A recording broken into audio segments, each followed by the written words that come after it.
Guys ಎಲ್ಲರಿಗೂ ನಮಸ್ಕಾರ. One life bro YouTube ಚಾನಲ್ಗೆ ಸ್ವಾಗತ. ನನ್ನ ಹೆಸರು ಅಕ್ಷಯ್. ನಾನು ರೈಡಿಂಗ್ ರಿವ್ಯೂ ಮಾಡ್ತಾ ಇರೋ bike all new 2025 Java 42 FJ stand for the person name. ಆ ಪರ್ಸನ್ ಯಾರು ಅಂದ್ರೆ the founder of Java motor cycles. ಬನ್ನಿ ಈ ಬೈಕ್ ನ ಸ್ಪೆಸಿಫಿಕೇಶನ್, ಫೀಚರ್ಸ್ ಬಗ್ಗೆ ಎಲ್ಲ ತಿಳಿಸ್ಕೊಡ್ತೀನಿ. ಫೈನಲ್ ಆಗಿ ನನ್ನ ಒಂದು ರೈಡಿಂಗ್ ಎಕ್ಸ್ಪೀರಿಯನ್ಸ್ ನಿಮ್ ಜೊತೆಗೆ ಶೇರ್ ಮಾಡ್ಕೊತೀನಿ. So let's dive into A review.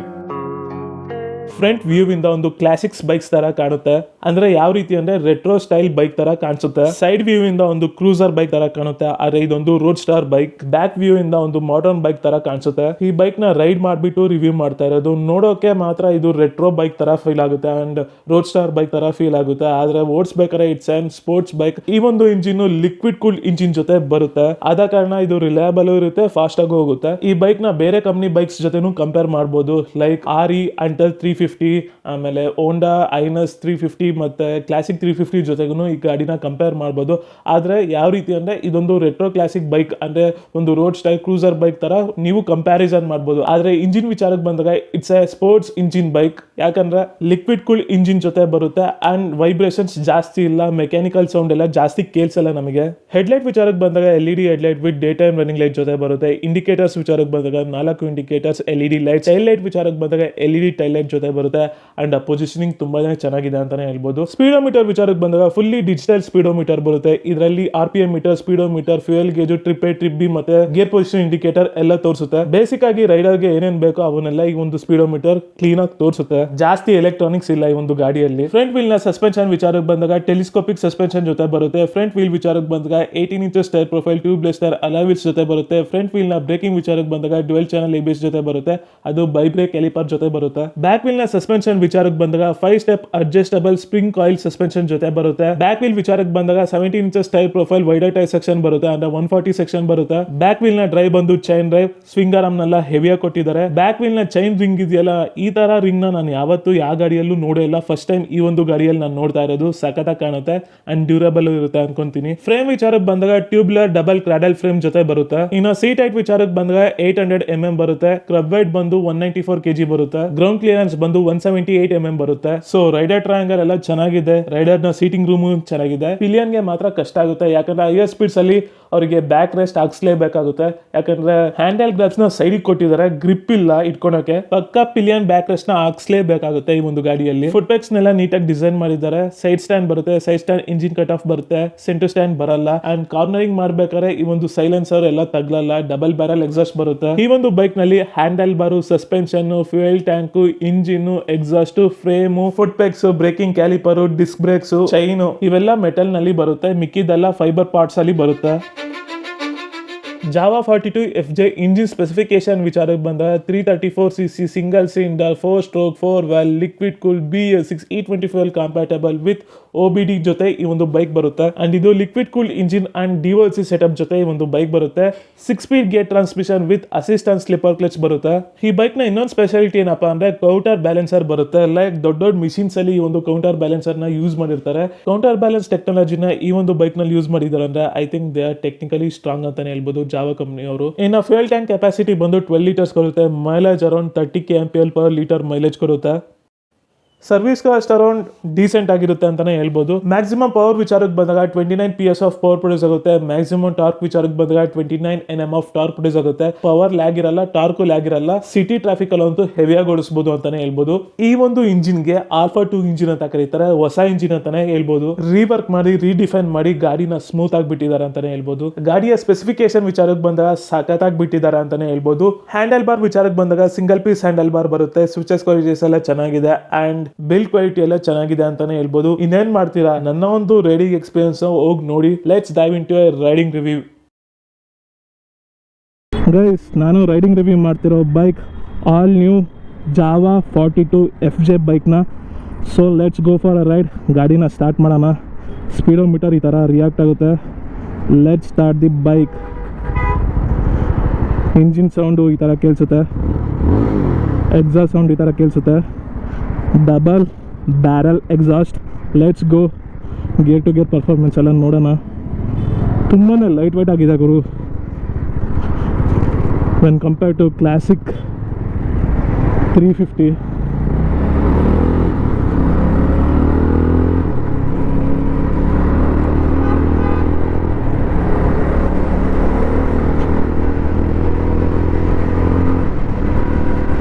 Gear ಮಾತ್ರ ಸ್ಲಿಕ್ಕಾಗಿ ಚೇಂಜ್ ಆಗುತ್ತೆ.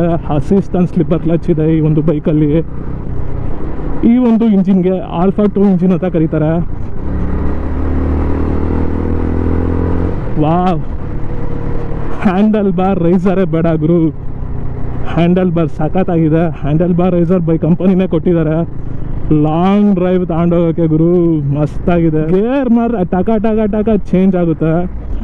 ಈ ಗಾಡಿ ಆ್ಯಕ್ಚುಲಿ ನೋಡೋಕೆ ರೆಟ್ರೋ ಕ್ಲಾಸಿಕ್ ಬೈಕ್ ಥರ ಕಾಣಿಸುತ್ತೆ, ಬಟ್ ಈ ಬೈಕ್ನ ಇಂಜಿನ್ನ ಪರ್ಫಾರ್ಮೆನ್ಸ್ ಇದೆಯಲ್ಲ ಅದು ಒಂಥರ ಸ್ಪೋರ್ಟ್ಸ್ ಬೈಕ್ ಥರ ಬಿಟ್ಟಿದ್ದಾರೆ. ನೋಡೋಕ್ಕೆ ರೆಟ್ರೋ ಲುಕ್ಕು, ಬಟ್ ಪರ್ಫಾರ್ಮೆನ್ಸ್ ಮಾತ್ರ ಸ್ಪೋರ್ಟ್ಸ್ ಬೈಕು. ಜಾವಾ ಅವ್ರಿಗೆ ಕೋರಿಕೆ ಏನಂದರೆ ಈ ಗಾಡಿನ ಇಷ್ಟು ಚೆನ್ನಾಗಿ ಬಿಟ್ಟಿದ್ದೀರಾ, ಇಷ್ಟು ರಿಫೈನ್ಮೆಂಟಲ್ಲಿ ಬಿಟ್ಟಿದ್ದೀರಾ, ಒಂದು ಸ್ಪೋರ್ಟ್ಸ್ ಬೈಕ್ ಬಿಟ್ಬಿಡಿ ಅಂತ ನಾನು ಹೇಳೋದು. ಅಂದರೆ ಈ ರೈಡಿಂಗ್ ಪೋಸ್ಚರು ಅವೆಲ್ಲ ಸ್ಪೋರ್ಟ್ಸ್ ಬೈಕ್ ಥರ ಬಿಡಿ. ಈಗ ರೋಡ್ ಸ್ಟಾರ್ ಬೈಕ್ ಥರ ಬಿಟ್ಟಿದ್ದೀರಾ. This is road star bike, cruiser bike ಅಲ್ಲ ಇದು. ಸೊ ಈ ಒಂದು ರೈಡಿಂಗ್ ಪೋಸ್ಚರ್ಗೆ ಈ ಇಂಜಿನ್ ಚೆನ್ನಾಗಿರ್ಬೇಕಾದ್ರೆ ಇನ್ನು ನೀವು ನೇಕೆಡ್ ಸ್ಪೋರ್ಟ್ಸ್ ಥರ ಬಿಟ್ಟರೆ ಯಾವ ಥರ ಇರ್ಬೋದು ಹೇಳಿ, ಸಖತ್ತಾಗಿರುತ್ತೆ ಅಂತಲೇ ಹೇಳ್ತೀನಿ. ಟ್ರಾಫಿಕಲ್ಲೆಲ್ಲ ಆರಾಮಾಗಿ ಓಡಿಸ್ಬೋದು ಗುರು, ಹೀಟಿಂಗ್ ಇಶ್ಯೂಸ್ ಏನಿಲ್ಲ. ನನ್ನ 2 ಕಾಲೂ ಫ್ಲ್ಯಾಟ್ ಫುಟ್ ಆಗ್ತಾ ಇದೆ. ವೈ? ಬಿಕಾಸ್ ನನ್ನ ಹೈಟ್ ಬಂದು 5.7. ಗ್ರೌಂಡ್ ಕ್ಲಿಯರೆನ್ಸ್ ಎಲ್ಲ ಚೆನ್ನಾಗಿದೆ ಗುರು, ಗಾಡಿ ಲೀನಾಗಿದೆ.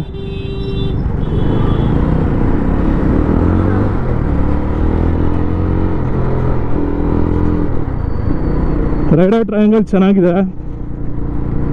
ಆ್ಯಂಡ್ ಫುಟ್ ಪೆಗ್ಸ್ ಎಲ್ಲ ತುಂಬಾ ಫಾರ್ವರ್ಡ್ ಆಗಿಲ್ಲ. ಆ್ಯಕ್ಚುಲಿ ಒಂದು ಗಾಡಿನ ಆರಾಮಾಗಿ ಲಾಂಗ್ ಡ್ರೈವಲ್ಲೇ ತಗೊಂಡೋಗ್ಬೋದು, ಯಾಕಂದರೆ ಇಂಜಿನಲ್ಲಿ ತುಂಬಾ ಲ್ಯಾಗಿನೆಸ್ ಇಲ್ಲ. ಯಾಕಂದರೆ ಬೇರೆ ಗಾಡಿಸಿಗಳೆಲ್ಲ ಅಂದರೆ ಕ್ಲಾಸಿಕ್ ಕ್ರೂಸರ್ ಬೈಕ್ ವಿಚಾರಕ್ಕೆ ಬಂದಾಗ, ಈಗ ಎಕ್ಸಾಂಪಲ್ ರಾಯಲ್ ಎನ್ಫೀಲ್ಡೇ ತಾನ ಟಾರ್ಕ್ನ ಜಾಸ್ತಿ ಕೊಟ್ಟಿರ್ತಾರೆ, ಪವರ್ನ ಕಮ್ಮಿ ಕೊಟ್ಟಿರ್ತಾರೆ. ಆದರೆ ಈ ಒಂದು ಬೈಕ್ನಲ್ಲಿ ಪವರು ಟಾರ್ಕು ಸೇಮ್ ಕೊಟ್ಟಿದ್ದಾರೆ ಗುರು. ಸೊ ಆದ ಕಾರಣ you will not get lag in the gear shifting ಅಥವಾ ಪವರ್ ಡೆಲಿವರಿಯಲ್ಲಿ. ಡ್ಯುಯಲ್ ಚಾನಲ್ ABS ಬರುತ್ತೆ. ನನಗೆ ಈ ಹ್ಯಾಂಡಲ್ ಬಾರ್ ಸಖತ್ ಇಷ್ಟ ಆಯಿತು. ಬ್ಯಾಕ್ ಪೇನ್ ಎಲ್ಲ ಬರ್ತಿಲ್ಲ. ಒಂದು 40 ಮಿನಿಟ್ಸಿಂದ ಓಡಿಸ್ತಿದ್ದೀನಿ. ಆರನ್ನೆಲ್ಲ ಚೆನ್ನಾಗಿದೆ ಗುರು,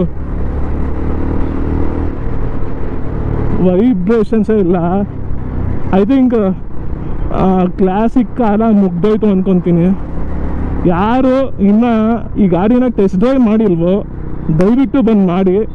ನನ್ನ ಒಂದು ಪರ್ಸ್ನಲ್ ರಿಕ್ವೆಸ್ಟು, ನನಗೆ ಇವರು ಗಾಡಿ ರಿವ್ಯೂ ಕೊಟ್ಟಿದ್ದಾರೆ, ನಾನು ಇವ್ರಿಗೆ ಪಾಸಿಟಿವ್ ಆಗಿ ಹೇಳಬೇಕು ಹಂಗೇನೂ ಇಲ್ಲ. ಗಾಡಿ ಚೆನ್ನಾಗಿದೆ, ಇಂಜಿನ್ ಚೆನ್ನಾಗಿದೆ. ಆ್ಯಕ್ಚುಲಿ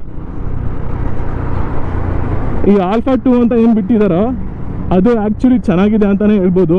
ಯಾಕಂದರೆ ವೈಬ್ರೇಷನ್ಸ್ ಇಲ್ಲ, ಆಮೇಲೆ ಗಾಡಿ ವೆಯ್ಟ್ ಇಲ್ಲ. ನಿಯರ್ ಟು ದಿ ಕ್ಲಾಸಿಕ್ ಇದೆ. ಕ್ಲಾಸಿಕ್ಕಿಗೆ ಎಷ್ಟು ವೆಯ್ಟ್ ಇದೆಯೋ ನಿಯರ್ ಟು ದಟ್ ಇದೆ ಇದು. ಬಟ್ ವೆಯ್ಟ್ ಫೀಲ್ ಆಗ್ತಿಲ್ಲ. ನಿಮಗೆಲ್ಲ ಆರಾಮಾಗಿ ಕಾರ್ನರಿಂಗ್ ಎಲ್ಲ ಮಾಡ್ಕೊಳ್ಬೋದು. Why? Because wider tyre sections. ಮುಂಗಡೆ 18 ಇಂಚಸ್ ಬರುತ್ತೆ, ಬ್ಯಾಕ್ ಸೈಡು 17 ಬರುತ್ತೆ. 17 ಇದ್ರೂ ವೈಡರ್ ಕೊಟ್ಟಿದ್ದಾರೆ. ಸೊ ಆದ ಕಾರಣ ನಮಗೆ ಗ್ರಿಪ್ ಕೊಡುತ್ತೆ ಓಡಿಸ್ಬೇಕಾರೆ. ಹಿಂಗೆ ಮ್ಯಾನ್ಯೂವರ್ ಮಾಡೋಕ್ಕೆ ಒಳ್ಳೆ ಗಾಡಿ.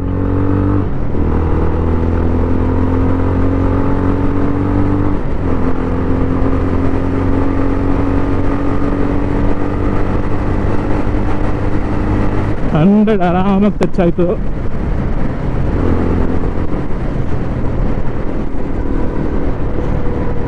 ಶಾರ್ಟ್ ಗ್ಯಾಪಲ್ಲೇ 100 ಆರಾಮಾಗಿ ಟಚ್ ಆಗುತ್ತೆ. ಗೇರ್ ಶಿಫ್ಟಿಂಗ್ ಕರೆಕ್ಟಾಗಿ ಮಾಡಬೇಕಷ್ಟೆ. ಬಟ್ ಇದರಲ್ಲೇನು ಗೇರ್ ಶಿಫ್ಟಿಂಗ್ ಫಾಲ್ಟ್ ಶಿಫ್ಟಿಂಗ್ ಏನು ಆಗಲ್ಲ ಗೇರ್ಸಲ್ಲಿ. ಅಸಿಸ್ಟೆಂಟ್ ಸ್ಲಿಪ್ಪರ್ ಕ್ಲಚ್ ಇದೊಂದು ಸ್ಪೋರ್ಟ್ಸ್ ಬೈಕ್ ಥರ ಬಿಟ್ಟಿರೋದ್ರಿಂದ ಇಂಜಿನ್ನು. ಸೊ ಗೇರ್ ಶಿಫ್ಟಿಂಗಲ್ಲಿ ಏನು ಫಾಲ್ಟಿ ಬರಲ್ಲ. ಆರಾಮಾಗಿ ನ್ಯೂಟ್ರಲ್ ಅಂದರೆ ನ್ಯೂಟ್ರಲ್ ಬೀಳುತ್ತೆ, ಫಸ್ಟ್ ಅಂದರೆ ಫಸ್ಟು, ಸೆಕೆಂಡ್ ಅಂದರೆ ಸೆಕೆಂಡು. ಸ್ಪೀಡೋಮೀಟರ್ ಚೆನ್ನಾಗಿದೆ.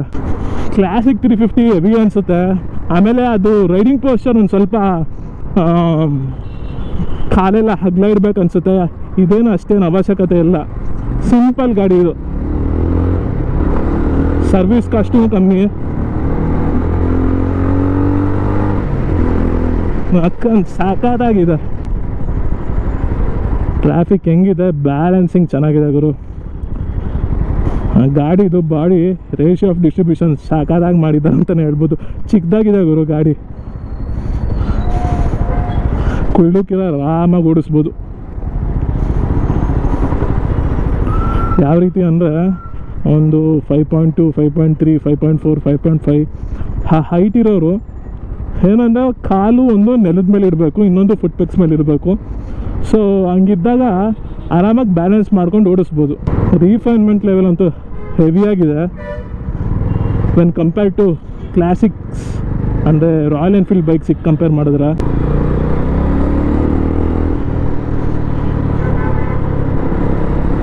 ಇನ್ಸ್ಟಂಟ್ ರೆಸ್ಪಾನ್ಸಿಗೂ ಚೆನ್ನಾಗೇ ರೆಸ್ಪಾನ್ಸ್ ಮಾಡುತ್ತೆ ಯಾವುದೇ ಗೇರಲ್ಲಿದ್ರೂ.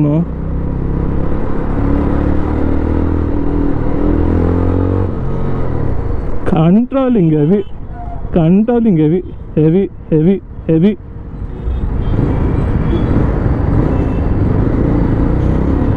ಲೈಟ್ ವೇಟ್ ಗುರು ಫುಲ್ಲು. ಆ್ಯಂಡ್ ಇದು ಫಾಸ್ಟಾಗೂ ಹೋಗುತ್ತೆ, ಕ್ಲಾಸಿಕ್ ಥರ ಮೆಲ್ಲಕ್ಕೆ ಹೋಗಲ್ಲ.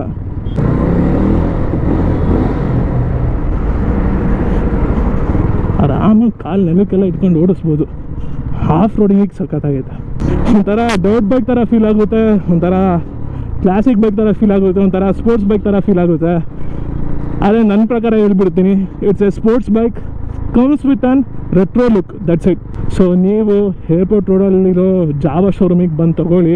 ಗಾಡಿ ಮಾತ್ರ ಅಲ್ಟಿಮೇಟು, ಯಾವುದೇ ಮಾತಲ್ಲೂ ನಾನು ಸುಳ್ಳು ಹೇಳ್ತಿಲ್ಲ. ಸೊ ಈ ಒಂದು ಬೈಕ್ನಲ್ಲಿ side stand engine cut off ಬರುತ್ತೆ, ಆಫ್ ಮಾಡೋಣ.